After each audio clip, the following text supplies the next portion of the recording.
Pra nëse do të uleshe e do të thoje çfarë është diçka e pamendueshme, mendojmë pamendueshme për Evropën, mendoj që traktati Abati Shëmpjetrit është fillimi më i mirë. Si të garantohet paqja e përhershme. Kur e mbështeta idenë e KPS, shumë njerëz, shumë vende,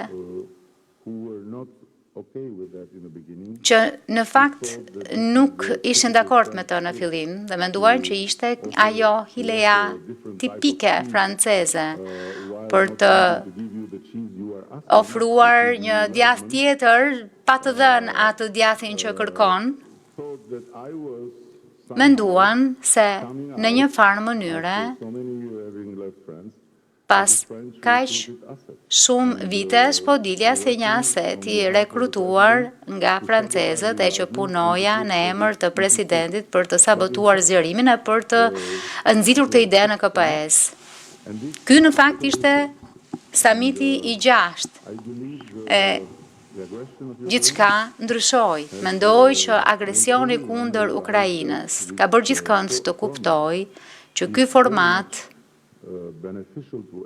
është mjaft dobiprurës për të gjithë, sepse mbledh së bashku të gjithë Evropën e madhe demokratike nga Turqia, Zvicra, në Azerbajxhan, në Armeni, dhe me qëra fjala u patëm shumë kënaqësi të shihnim që Azerbajxhani edhe Armenia janë vetëm një hap shumë të vogël larg finalizimit të një marrëveshjeje historike të paqes. Kështu që të shohësh gjithë këto gjëra që ndodhin në Tiranë është absolutisht e jashtëzakonshme. Ka vetëm një gjë që nuk ja dolëm dot të bënim, sepse mëngjesin e një dite më parë patëm Keir Starmerin që erdhi nga Britania për një vizitë dypalshe, vizita e parë dypalshe në histori e një kryeministri britanik. Dhe solli me vete kaq shumë shi, sa që e gjithë dita e djeshme ishte nën rrjet e politikës britanike. E shihni sot? Kemi diell me mbretin diell këtu. Pra, mbreti i 2 diell. Po ma bën shumë të lehtë jetën e punën.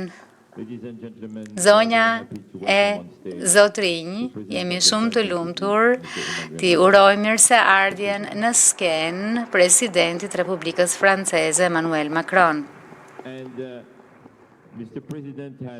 Zoti president, sapo ka vendosur të ndryshojë rregullat. Në fakt, rat dakord që të mbanit një fjalë të shkurtër dhe pastaj ai do të marrë pyetjet tuaja nga salla. Zoti president?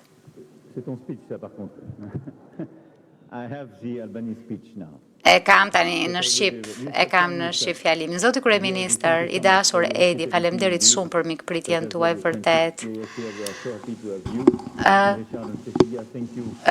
E dashur Cecilia, faleminderit shumë që e bët të mundur këtu. Jam vërtet xhelos që për herë të parë në Europë, kjo platformë, ky forum zhvillohet në Shqipëri.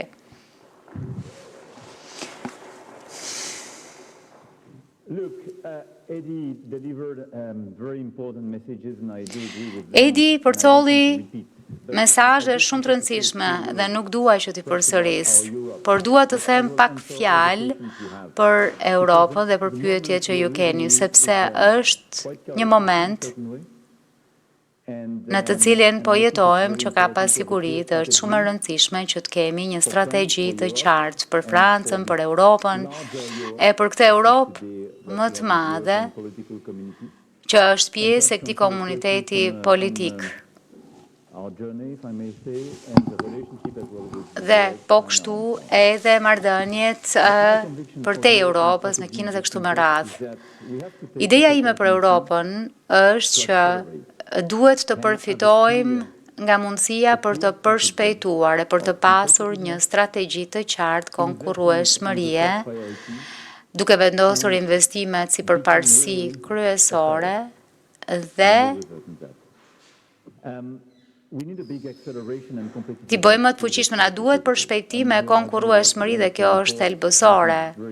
Natyrisht që ka raportet mrekullueshme që bëjnë shumë të qartë atë çfarë duhet bëjmë, por kjo konkurrueshmëri duhet të mbështetet në thjeshtim, duhet harmonizojmë rregulloret tona e të sinkronizojmë me pjesën tjetër të botës. Kjo është nga përparësitë kyçe që kemi.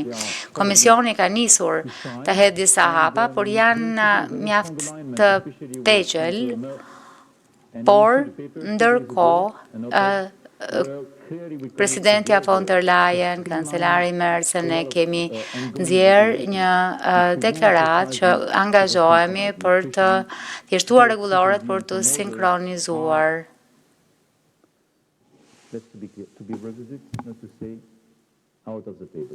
Për të thënë që janë jashtë kryese. Në fakt, pjesa tjetër është thellimi i markut e i tregut të përbashkët. Kemi të bëjmë me shumë rregullore dhe është ende shumë ndërlikuar për shumë aktorë të tregut që të merren me tregun evropian.